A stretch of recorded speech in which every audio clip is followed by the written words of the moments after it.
அந்த விண்ணையும் இந்த மண்ணையும் இந்த மண்ணில் என்னையும் அண்ட சராசரங்கள் அனைத்தையும் படைத்து பரிபாலித்து கொண்டிருக்கக்கூடிய எல்லாம் வல்ல ஏக இறைவனை வணங்கியும் துவங்குகிறேன். இப்போ என்னென்னா, தமிழகத்தில் இந்த போதைப் பொருள் நடமாட்டம் அதிகமாக இருக்குது. இந்திய அளவில் அதிகமாக இருக்குது. குஜராத்தில் அதானி போர்ட்டில் டன் கணக்கில் கண்டெய்னராக போதைப் பொருள் இறங்குது அப்படிங்கிறத நிரூபிக்கப்பட்டிருந்தாலும் கூட இந்த தமிழகத்தில் நடமாடுறது நம்ம கவலைக்குரியாக இருக்குது. ஏன் அப்படின்னா, இந்த தமிழகத்தில் தான் நம்ம திராவிட ஆட்சி நடக்குது, சமூக நீதி ஆட்சி நடக்குது, அனைவருக்குமான ஆட்சி நடக்குது, இந்தியாவிலேயே முன்னேறிய மாநிலமாக தமிழ்நாடு விளங்குது அப்படிங்கிறத நம்ம நம்பிக்கிட்டு இருக்கோம். அப்படி நம்பிக்கிட்டு இருக்கிற இந்த தமிழகத்தில் இந்த மக்களுக்கும் மண்ணுக்குமான அரசு நடந்து கொண்டிருக்கு இங்கே தமிழகத்தில் அப்படின்னு நம்ம இந்த மக்கள் அனைவரும் நம்பிக்கிட்டு இருக்க இந்த வேளையில் தமிழகத்திலையும் பிற மாநிலங்களை போல போதைப்பொருள் நடமாடுறது மிகவும் கவலைக்குரியதாகவும் மக்களை அச்சப்படுத்துவதாகவும் இருக்குது. ஏன்னா நம்ம பிற மாநிலங்களோட நம்ம ஒப்பிட முடியாது அப்படின்னு நம்ம முதல்வர் அடிக்கடி பேசிக்கிறாங்க. அந்த திமுகவினுடைய செய்தி தொடர்பாளர்கள் ஊடகங்கள் அவர்களுடைய விவாதத்தினர் என்ன சொல்கிறாங்கன்னா, தமிழகத்தை இந்தியாவில் பிற மாநிலங்களோட ஒப்பிடாதீங்க, உலகத்தில் விட முன்னேறிய நாடுகளோடு ஒப்பிடுங்க, அந்தளவுக்கு தமிழகம் முன்னேறி இருக்கு அப்படின்னு அவங்க கருத்து சொல்லிக்கிட்டு இருக்க வேளையில் இப்போ தமிழகத்தில் போதைப்பொருள் நடமாட்டம் இருக்குன்னு கேட்டால் மட்டும் குஜராத்தில் இருக்குது, வட மாநிலங்கள் இருக்குன்னு சொல்கிற ஒப்புமையை ஏற்புடையதில்லை. போதைப்பொருள் அப்படிங்கிற பொருள் இந்த உலகத்திலிருந்தே விரட்டி அடிக்கப்பட வேண்டியது. ஏன்னா இஸ்லாமிய சமூகத்தின் இறை தூதராக விளங்கக்கூடிய இஸ்லாமிய மக்கள் தங்கள் உயிரோட மேலாக மதிக்கக்கூடிய முகமது நபி அவர்கள் என்ன சொல்லியிருக்காங்கன்னா, இந்த போதைப் பொருளை மது தான் தீமைகளின் தாய் என்பதாக அவர்கள் அறிவித்திருக்கிறார்கள். எனவே இந்த மதுவை போதை தரும் வஸ்துக்கள் அனைத்தையும் ஒட்டுமொத்தமாக இஸ்லாம் சமூகம் இஸ்லாமிய மார்க்கம் தடை செய்திருக்கிறது. அப்படி இருக்கும் பொழுது இன்னும் நடைமுறையில் கதைகள்லாம் சொல்லுவாங்க. ஒரு முனிவர்கிட்ட ஒருத்தர் போய் அவரை வம்பிழுத்ததாகவும், அப்போ அவருக்கு 3 வாய்ப்பு கொடுத்தா அவரை உயிரோட விட்டுறதாக சொல்லும் பொழுது அவருக்கு அவர் முன்னாடி ஒரு மதுப்புட்டி வைக்கப்படுது, ஒரு பெண் வைக்கப்படுகிறாள், ஒரு குழந்தை வைக்கப்படுது. ஒன்று இந்த குழந்தையை கொலை செய்யணும், அல்லது அந்த பெண்ணை வன்புணர்வு செய்யணும், அல்லது இந்த மதுவை குடிக்கணும். இது 3ல் ஏதாவது ஒன்றை செஞ்சுட்டா அந்த முனிவரை நாங்கள் விடுவித்து விடுகிறதாக சொல்லுவாங்க. அப்போ அந்த முனிவர் என்ன செய்வார்னா, வன்புணர்வு செய்ய முடியாது, இந்த குழந்தையை கொலை செய்ய முடியாது, ஆக நமக்கு மட்டும் கெடுதலை கூட இந்த மதுவை மட்டும் குடித்து நம்ம விடுதலை ஆகிக்கிறோம்னு சொல்லி அந்த மதுவை குடிப்பார். அந்த மதுவின் போதையின் காரணமாக அந்த பெண்ணை பார்த்து சபலப்பட்டு அந்த பெண்ணை வன்புணர்வு செய்து விடுவார். அப்பொழுது அந்த வன்புணர்வு செய்யும் பொழுது அந்த குழந்தை அழுது கொண்டு இருக்கும் பொழுது அந்த குழந்தை இடையூறாக இருக்கிற குழந்தையை கொன்று விடுவார். ஆக அந்த மதுவின் காரணமாக 3 குற்றச்செயல்களுமே அவர் ஈடுபட்டு விடுகிறார் என்பதாக நம்ம சிறுகதைகளை நம்ம படித்திருக்கிறோம். அப்படி இருக்கும் பொழுது இந்த போதை தரும் வஸ்துகள் இன்று தமிழகத்தில் மிகப்பெரிய நடமாட்டம் ஆகிக்கிட்டு இருக்கு. இன்னும் இந்த இளைஞர் சமூகத்தை இன்னும் சொல்லப்போனால் பள்ளி சிறார்கள் 11 வயதை எட்டியவர்கள் 13 வயதிலிருந்து 35 வயதிற்கு உட்பட்ட ஆண்கள் பெண்கள் பெண்களும் இந்த போதை பழக்கத்துக்கு அடிமையாக வர்றாங்க. மது மட்டும் இல்லாமல் போதை ஊசி, போதை மாத்திரை, இன்னும் வாயில் வர முடியாத கஞ்சா, இன்னும் நிறைய நம்ம கேள்விப்படாத போதைப் பொருள்களோட நடமாட்டமெல்லாம் தமிழகத்தில் அதிகரிச்சுக்கிட்டே இருக்குது. இது தமிழகத்தினுடைய ஆட்சியாளர் இருக்கக்கூடிய முத்துவேல் கருணாநிதி ஸ்டாலின் என்று சொல்லக்கூடிய முதல்வர்கள் கையில் வைத்திருக்கக்கூடிய காவல்துறை உளவுத்துறை தோல்வியாக கூட அதை பார்க்க முடியும். ஏன்னா இந்தியா முழுவதும் நடமாடுது, நம்ம பொதுமையாக கை காட்டிட்டு போயிட முடியாது. அப்போ நீங்கள் ஏன் தமிழகத்தில் ஆட்சியில் இருக்கீங்கன்ற கேள்வி வரும். உங்கள்கிட்ட காவல்துறை இருக்குது, உளவுத்துறைக்கு, அப்போ உங்களால் இந்த போதைப்பொருள் நடமாட்டத்தையோ கடத்துவோர்களையோ கட்டுப்படுத்த முடியலையா அப்படிங்கிற கேள்வியும் கூடவே சேர்ந்து எழுது. அதனால் இது கட்டுப்படுத்த வேண்டிய தேவை இருக்குது. நீங்கள் கூட கடந்த சட்டமன்றத்தில் நீங்கள் எதிர்க்கட்சி தலைவராக இருக்கும்போது, இன்றைய முதல்வர் எதிர்க்கட்சி தலைவராக இருக்கும் பொழுது பான்பராக்கு, இந்த ஹேண்ட்ஸு, கணேஷ் போன்ற தடை செய்யப்பட்டுள்ள பொருட்கள் இலகுவாக கடைகளில் கிடைக்குதுன்னு சொல்லி நீங்கள் சட்டமன்ற அவைக்குள்ளே எடுத்துகிட்டு போனீங்க. அதற்காக உங்கள் மீது உரிமை மீறல் பிரச்சனையை கூட அதிமுக அரசு கொண்டு வந்துச்சு. அந்த பிரச்சனை கூட ஓடிக்கிட்டு இருந்துச்சு. அப்படி இருக்கும் பொழுது நீங்கள் ஆட்சிக்கு வந்துட்டீங்க, அன்றைக்கி முதலமைச்சர் ஆகிட்டீங்க. அப்போ நீங்கள் அன்றைக்கி சட்ட அவைக்குள்ளே நீங்கள் கொண்டு போனீங்களே அந்த தடை செய்யப்பட்ட பொருட்களை, அந்த பொருட்களை விற்காமல் இந்த சந்தையில் கிடைப்பதை தடுப்பதற்கு என்ன நடவடிக்கை எடுத்துருக்கிறீங்க அப்படின்னா இல்லை, அது கூடுதலாக நடமாடுது. இன்னும் சொல்லப்போனால் 5 ரூபாய் 10 ரூபாய் மதிப்பிலான ஹேண்ட்ஸு, கணேஷு, பான்பராக்கு இது போன்ற பொருட்கள், அரசால் தடை செய்த பொருட்கள் இன்னும் அதே வடிவத்தில் எந்த பாக்கெட்டில் தடை செய்யப்படுவதற்கு விற்பனை செய்தார்களோ அதே வடிவத்தில், ஆனால் விலையை மட்டும் 5 ரூபாய் 10 ரூபாய் மதிப்பிலான இந்த பொருட்களை 50 ரூபாய் 100 ரூபாய் 150 ரூபாய் வரைக்கும் கூட அதை விற்கிறாங்க. அப்போ இந்த 5 ரூபா தடை செய்யறதுக்கு முன்னாடி 5 ரூபாய்க்கு விற்றவங்க இன்றைக்கி 150 ரூபா வரைக்கும் விற்கிறாங்களே. அப்போ இந்த பொருளாதாரம் ஈட்டுறாங்களே இவ்வளவு அந்த பணம், இது எங்கே போகுது? அப்போ குடோன் கணக்கில் லாரி இதில் தொடர் வண்டிகளில் கடத்தப்படுது. அப்போ இந்த பொருட்களுடைய கூடுதல் விலைக்கு விற்கப்படக்கூடிய இந்த பணம் யார் யாருக்கு போகுது, எங்கெங்கே போகுது அப்படின்னு பார்க்க வேண்டியிருக்கு. அதே போல் அரசு அங்கீகரித்து விற்கக்கூடிய மதுபானங்கள், அரசு மதுபான கடைகள் தான் இருக்குது. அப்போ அந்த அரசு மதுபான கடைகளை திறப்பதற்கு ஒரு குறிப்பிட்ட நேரம் வரை எடுத்துருக்கிறீங்க. நீங்கள் அரசின் கொள்கை முடிவாக படிப்படியாக நாங்கள் கடையை அடைப்பீங்கன்னு சொல்லியிருக்கீங்க, ஆனால் அடைக்கிற மாதிரி தெரியலை. சரி, அப்படி அடைக்கலை, அந்த மதுபான கடைக்குன்னு ஒரு நேரம் குறித்திருக்கீங்கல்ல, அந்த நேரத்துக்குள்ளே தானே அந்த மதுப்புட்டிகள் பொது வழியில் கிடைக்கணும். ஆனால் அது ஏன் 24 மணி நேரமும் கிடைக்கிது?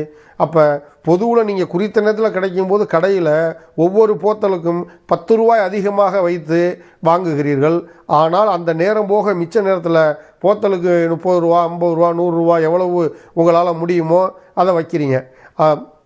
அந்த பணமெல்லாம் எங்கே போகுது? இது அரசுக்கு தெரியாமல் நடக்குதா? அரசு அதிகாரிகளுக்கு தெரியாமல் நடக்குதா? இப்போ ஒரு ஊராட்சியில் ஒரு கிராம சபை கூட்டத்தில் ஒரு தீர்மானம் நிறைவேற்றினா அது நாடாளுமன்றத்தில் நிறைவேற்ற தீர்மானம் சட்டமன்றத்தில் நடத்திய தீர்மானத்துக்கு சமமானது. ஒரு கிராமத்தில் நிறைவேற்றப்பட்ட கிராம சபை தீர்மானம் அந்த கிராமத்தின் சட்டம்னு சொல்லி நம்ம அரசியல் சாசனம் சொல்லுது.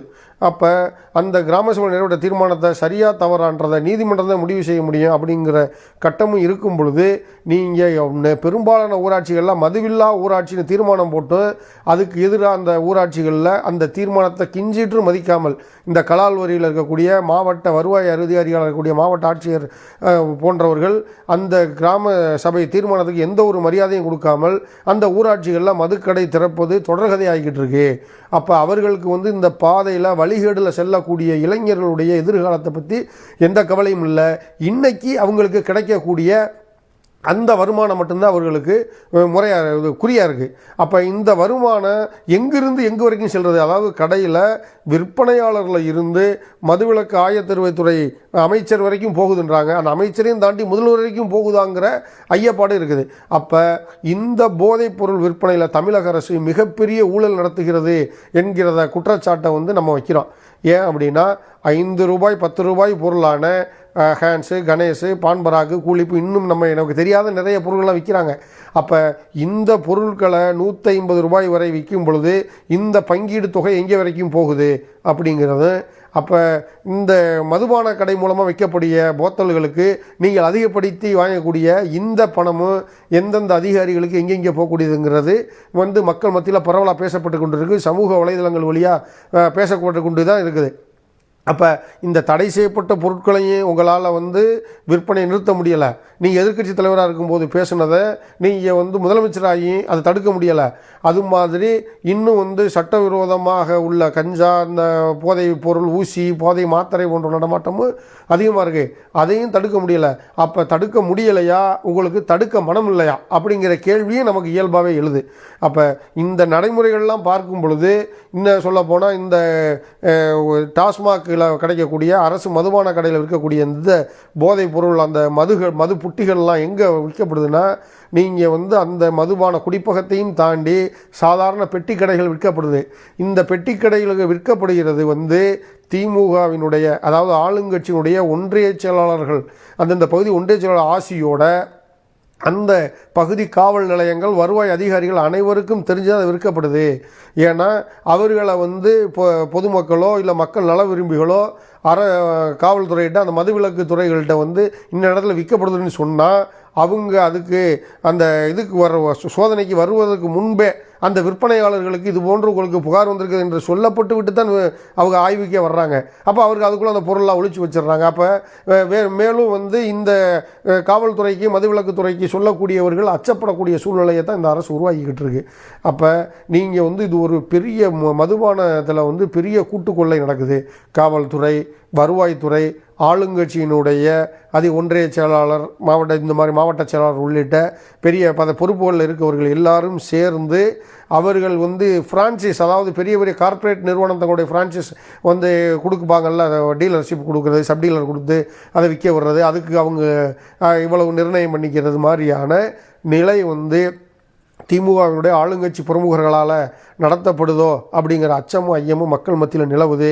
உண்மையிலே இந்த அரசு, திமுக அரசு மக்களுக்கான அரசாக இருந்தால், இது மக்களுக்கான சமூக நீதி காக்கக்கூடிய அரசாக இருந்தால், எங்களுக்கு வாக்களித்தவர் போக எங்களுக்கு வாக்களிக்காதவர்களும் வருத்தப்படும் அளவுக்கு நாங்கள் செயல்படும் என்று நீங்கள் கொடுத்த வாக்குறுதி நிறைவேற்றுவீர்களே. ஆனால் நீங்கள் இந்த போதைப் பொருட்களை தடுக்க வேண்டும், இந்த மதுபான கடைகளை முற்றிலுமாக அடைக்க வேண்டும் என்பது நமது கோரிக்கை போக, நீங்கள் தற்காலிகமாக அந்த மதுக்கடைகள் குறித்த நேரத்தை தவிர்த்து பிற நேரங்களில் வெளியில் பெட்டி கடைகளில் விற்கக்கூடிய மதுப்புட்டிகள் நீங்கள் தடுக்க வேண்டும்.